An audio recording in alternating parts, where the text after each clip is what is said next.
Tuhan Yesus, mari berfirmanlah. Mari tunjukkan apa yang menjadi isi hatimu buat setiap kami. Kami percaya Tuhan, kekuatan itu berasal dari Engkau. Dan Engkau yang memberikan kekuatan kepada setiap kami. Untuk kami boleh menjalani kehidupan ini. Mari Tuhan, Kau nyatakan isi hatimu. Kau nyatakan firman buat setiap kami. Hanya di dalam nama Tuhan Yesus Kristus. Amin. Mari kita akan buka saudara. Di Kejadian 1 ayat 26 sampai 28. Kejadian 1 ayat 26 sampai 28 berkata seperti ini. Baiklah kita menjadikan manusia menurut gambar dan rupa kita. Supaya mereka berkuasa atas ikan-ikan di laut dan burung-burung di udara. Dan atas ternak dan atas seluruh bumi. Dan atas segala binatang melata yang merayap di bumi. Maka Allah menciptakan manusia itu menurut gambarnya. Menurut gambar Allah diciptakannya dia, yaitu Adam. Laki-laki dan perempuan diciptakannya mereka. Allah memberkati mereka. Lalu Allah berfirman kepada mereka. Beranak cuculah dan bertambah banyak. Penuhilah bumi dan taklukkanlah itu. Berkuasalah atas ikan-ikan di laut dan burung-burung di udara. Dan atas segala binatang yang merayap di bumi. Kalau saya kilas balik perjalanan hidup saya, tahun 2005 mungkin saudara juga sudah pernah ada di Holy Studium. Ada yang di Holy Studium. Tahun 2005 kita terima mandat saudara. Masih ada mandatnya sampai sekarang? Masih ada. Yang ikut Bahtera dari awal itu akan terima mandat saudara. Dan sampai di tempat ini pun kita akhirnya waktu itu bikin karena kehabisan. Betul saudara? Masih ingat ayatnya? Masing-masing kita, itu adalah perjanjian atas saudara dengan Tuhan. Dan hari itu saya dapat ayat ini saudara. Dan di sini berkata, Kejadian 1 ayat 26 sampai 28. Dan ayat ini merema sampai hari ini dalam hidup saya. Dan waktu saya kerja di kantor Ibu Nani, ayat itu masih sampai hari ini masih gantung di situ, belum saya ambil. Nanti saya akan ambil sih. Tapi belum sempat saya ambil. Tapi ayat itu masih gantung di situ. Dan mandat itu masih gantung. Tapi percayalah, itu sudah ada di hati saya. Kejadian 1 ayat 26-28. Tuhan itu menciptakan kita segambar dan serupa. Amin.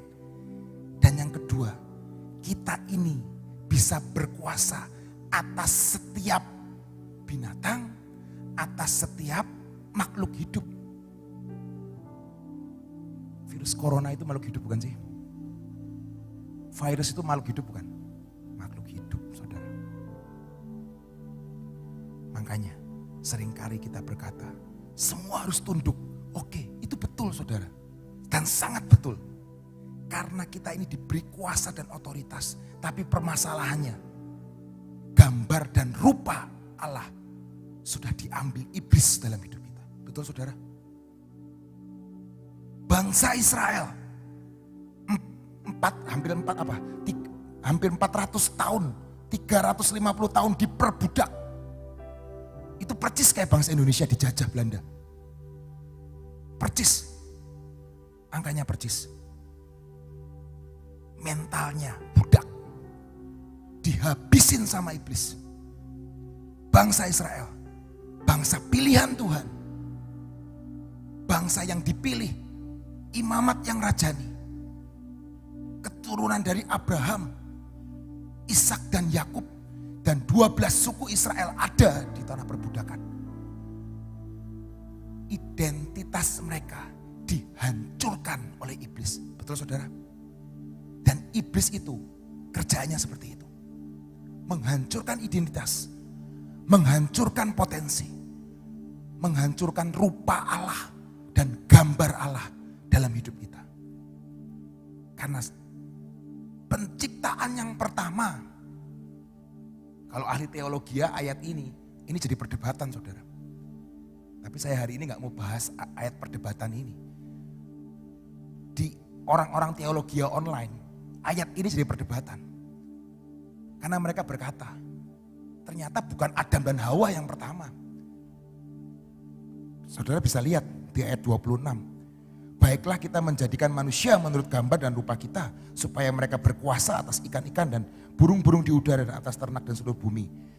Ayat selanjutnya, menurut gambar Allah diciptakannya dia, laki-laki dan, nah ini yang jadi perdebatan.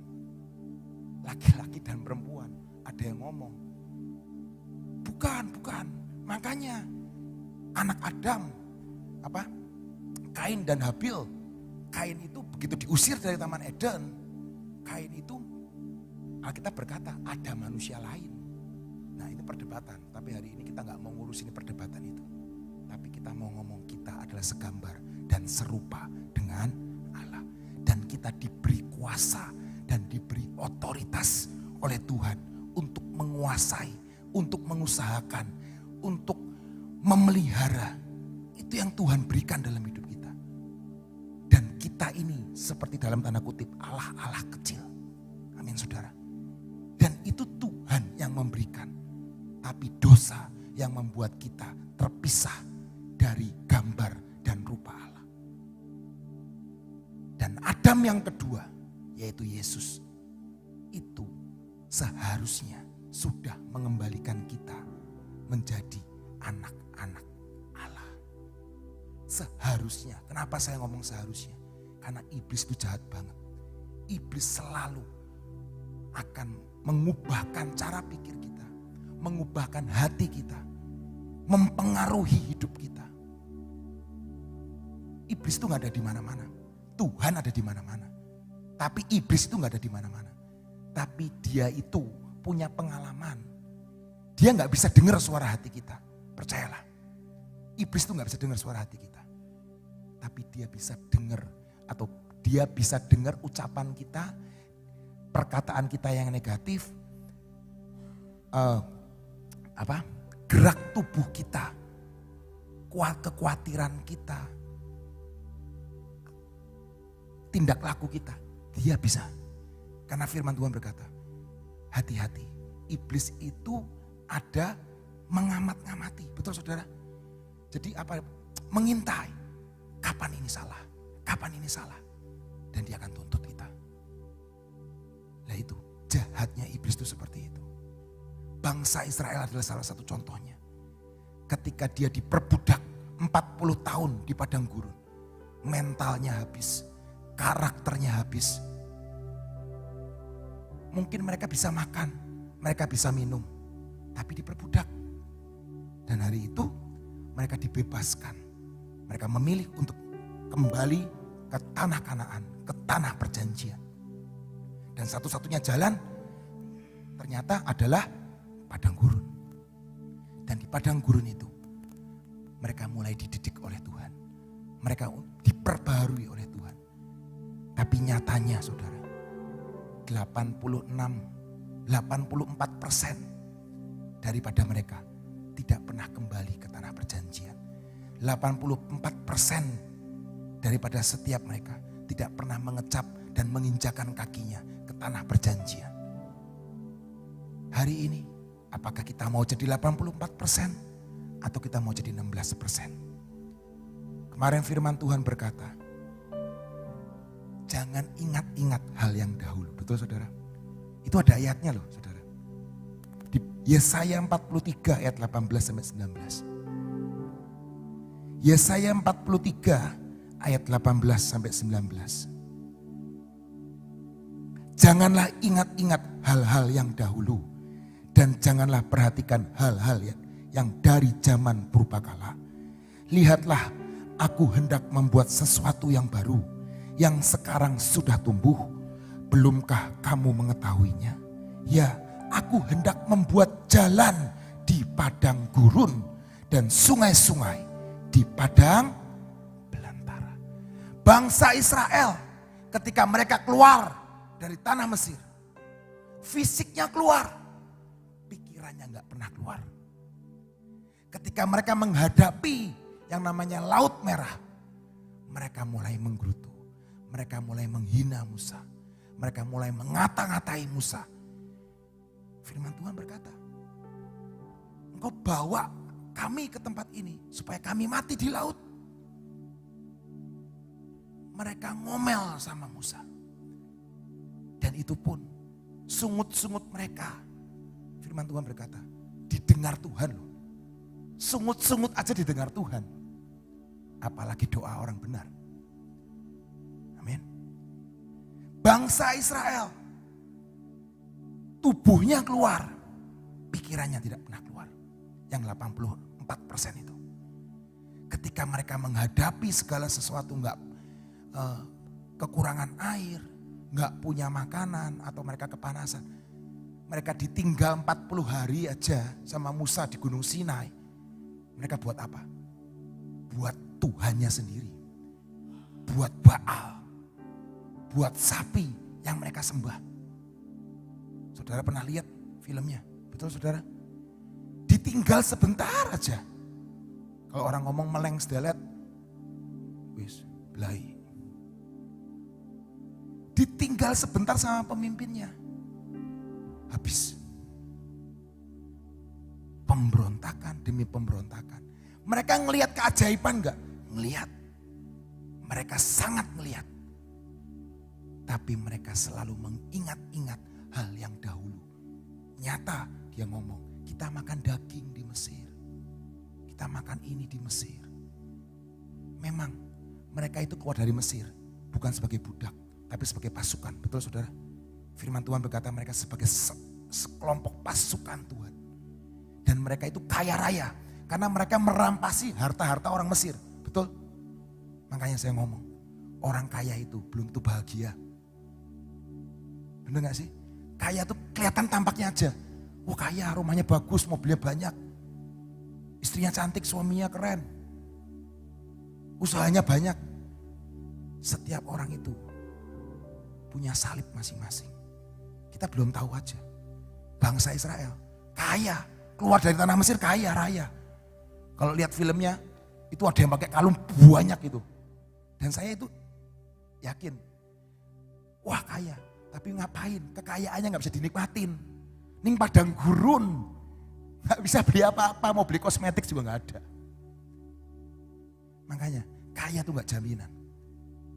Tapi hidup di dalam Yesus. Hidup di dalam kelimpahan Yesus. Itu yang jaminan. Orang berkata, aku pengen kaya. Karena aku pengen bahagia. Dulu saya juga berpikir gitu. Wah kalau orang kaya pasti bahagia. Salah ternyata. Kaya belum tentu bahagia saudara.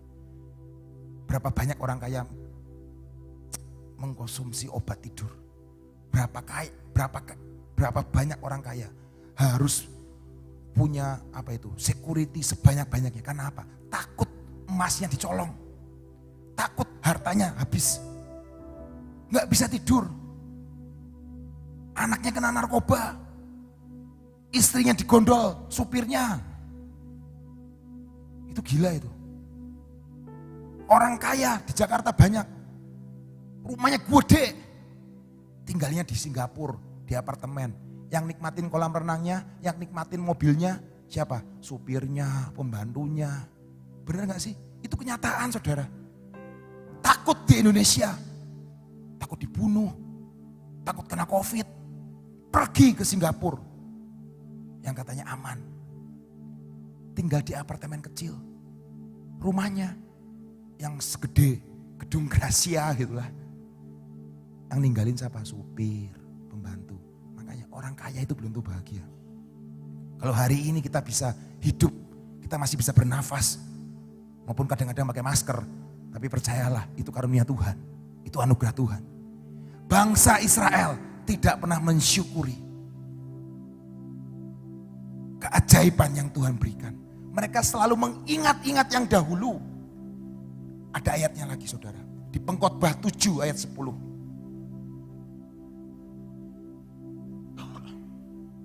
Saya setuju sama Ibu Ina kemarin. Wah dulu ya enak ya. Dulu ya gini enak.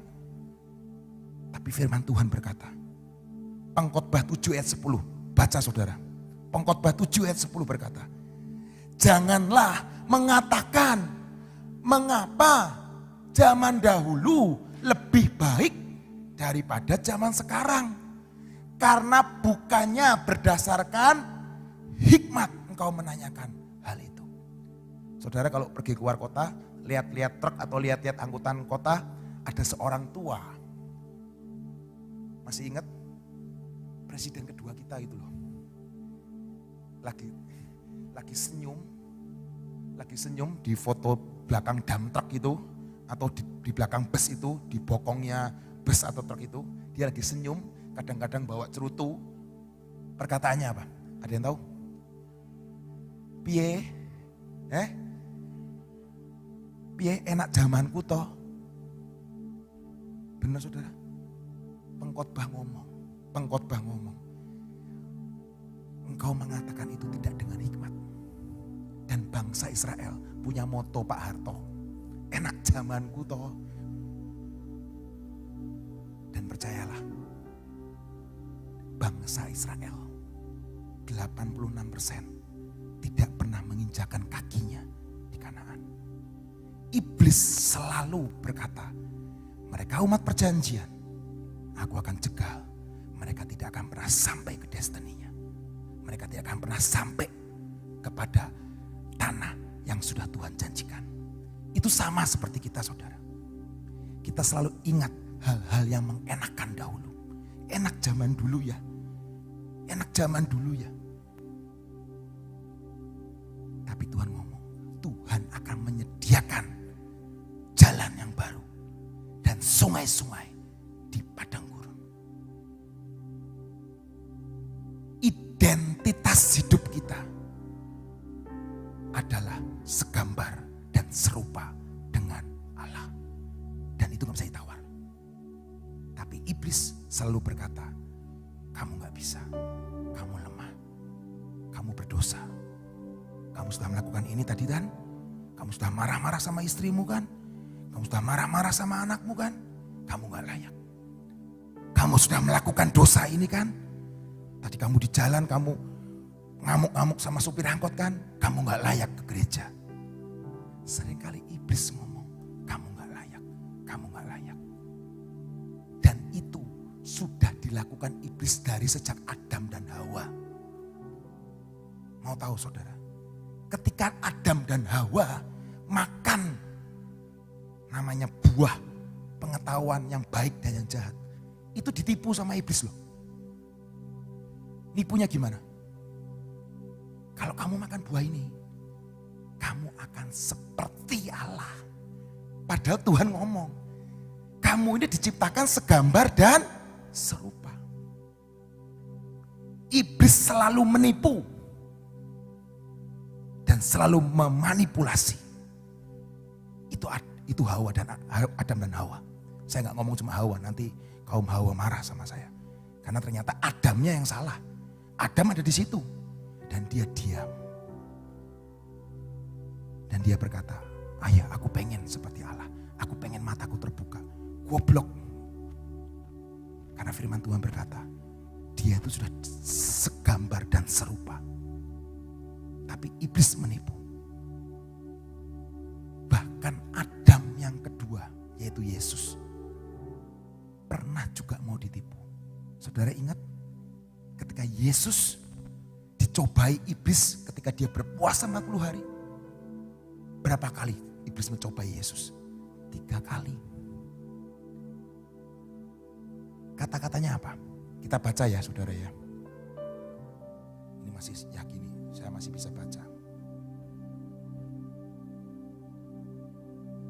Di Matius 4 ayat 3 sampai 6.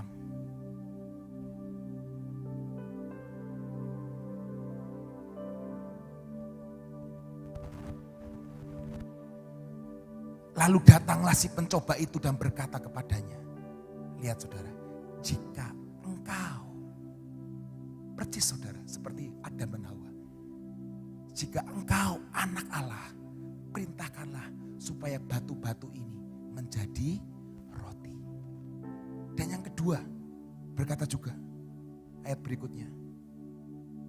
Kemudian iblis membawa ke kota suci dan menempatkannya dia di bumbungan bait Allah. Lalu ia berkata kepadanya, jika engkau anak Allah, jatuhkanlah dirimu. 2 kali iblis mencobai Yesus dengan kata, jika engkau. artinya apa? Sebenarnya iblis ngomong, kamu ini bukan. Kalau kamu nyatuin diri, kamu ubah roti ini, baru aku akuin kamu sebagai anak Allah. Dan manusia itu di mana-mana kelemahannya adalah butuh yang namanya pengakuan. Hati-hati saudara. Ketika kita butuh pengakuan, hati-hati. Iblis sudah mulai mengintip.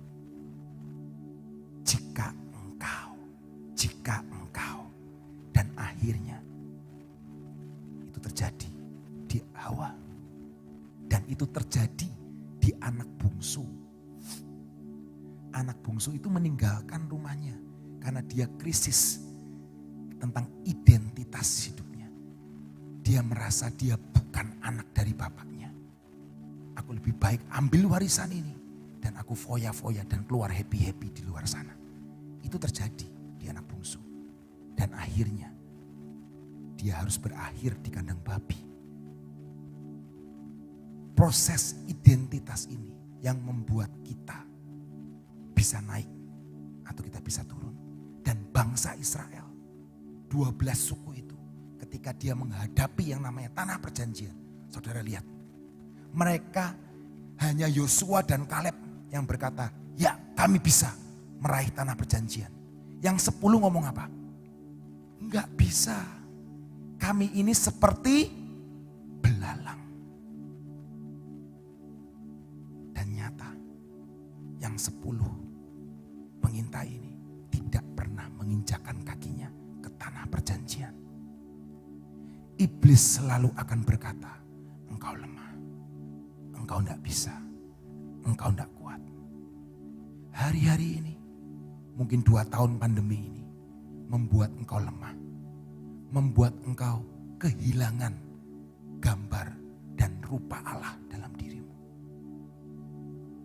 Tapi hari ini firman Tuhan berkata, back to Bible, back to Bible. Engkau diciptakan segambar dan serupa dengan Allah. Kita mau buka di ayat yang beberapa yang terakhir. Di Roma 8 ayat 17 berkata, dan jika kita adalah anak, maka kita juga adalah ahli waris. Maksudnya orang-orang yang berhak menerima janji-janji Allah yang akan menerimanya bersama-sama dengan Kristus. Yaitu jika kita menderita bersama-sama dengan Dia, supaya kita juga dipermuliakan bersama-sama dengan Dia. Dan ayat yang terakhir yang saya mau sampaikan ke saudara.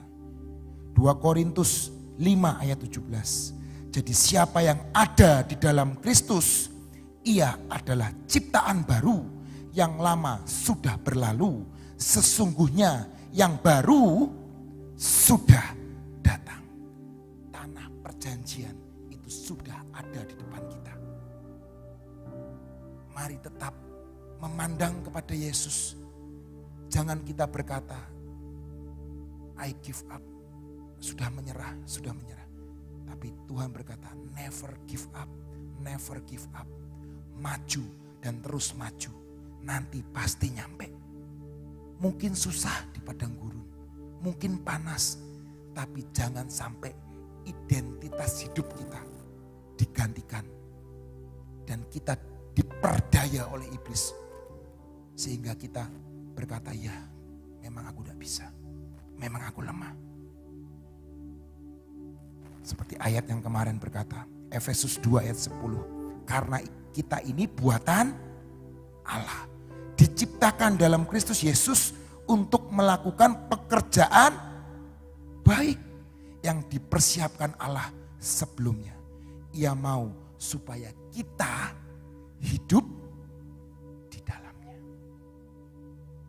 Kita ini masterpiece-nya Tuhan. Segambar, serupa, jangan pernah digantikan dengan apa yang iblis katakan. Engkau lemah, engkau berdosa, engkau gak kuat,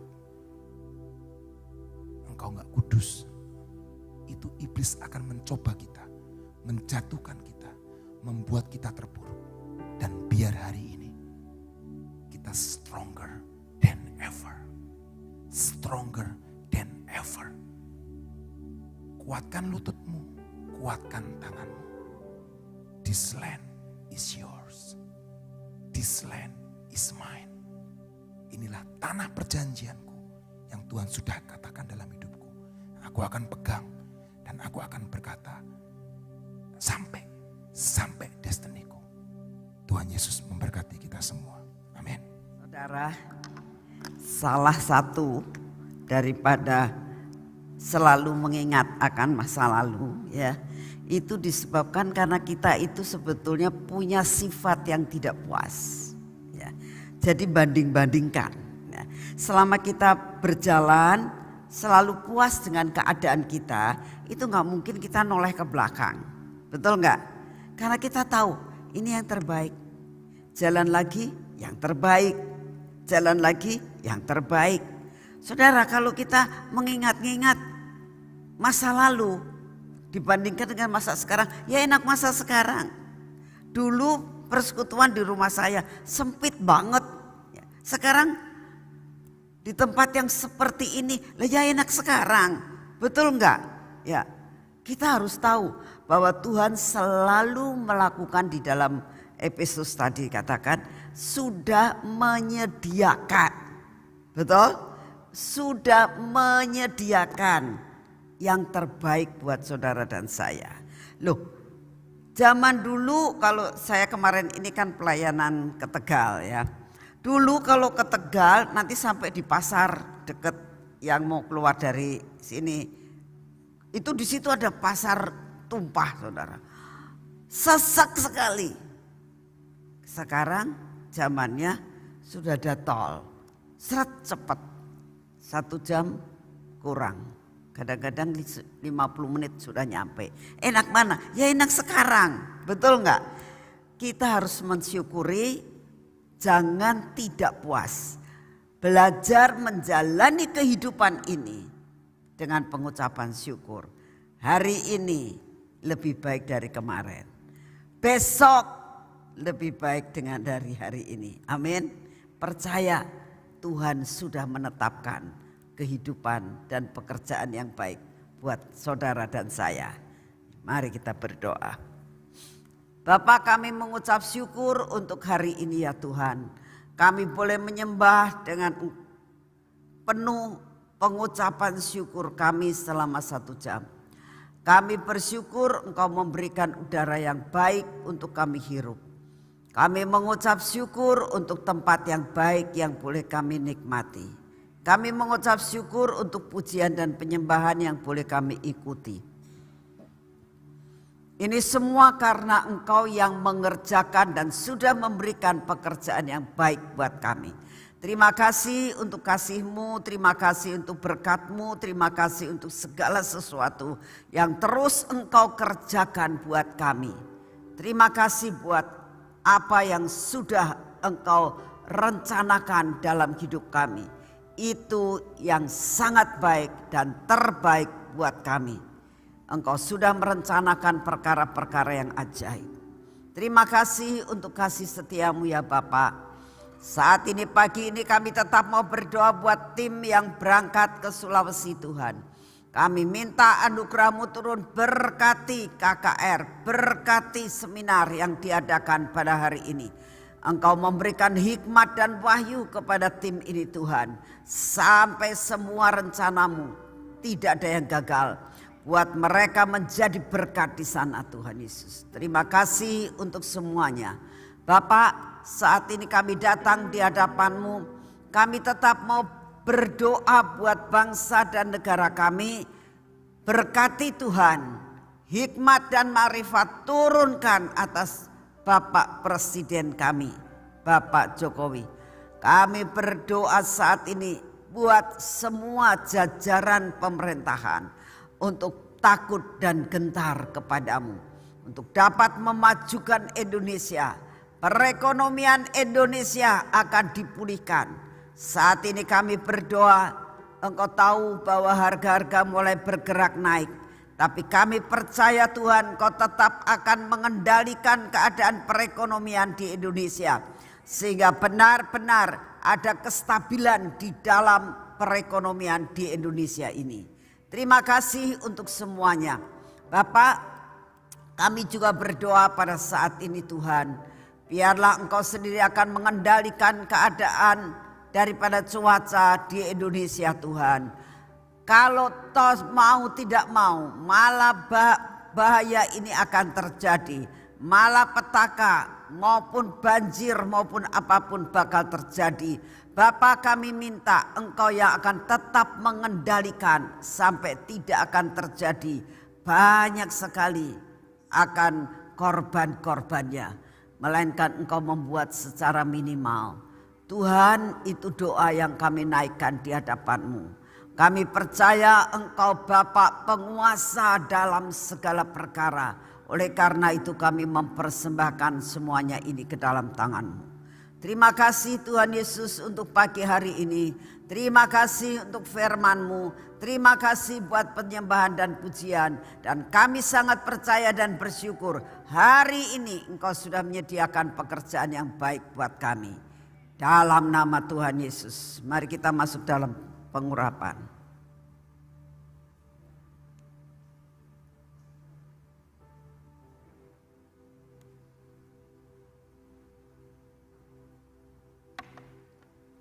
Dalam nama Tuhan Yesus, biarlah pengurapan yang berasal daripada-Mu ini turun atas hidup kami sepanjang hari ini.